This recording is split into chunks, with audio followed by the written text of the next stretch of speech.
সামনে কিন্তু রমজান মাস আসতেছে, বর্তমানে শাবান মাস চলতেছে। এখন থেকে তওবা করা দরকার।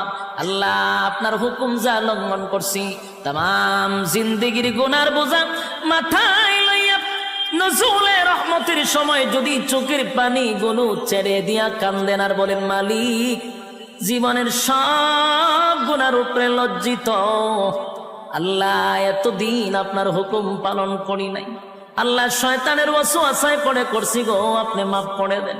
চোখের পানিগুলো ছেড়ে দিয়া যদি আল্লাহর দরবারে আপনি দরখাস্ত করেন, আমার আল্লাহ বলেন, বান্দারে যৌবন কালে যদি একবার ডাক দেস, আমি 70 বার বান্দা তোর ডাকে জবাব দিই।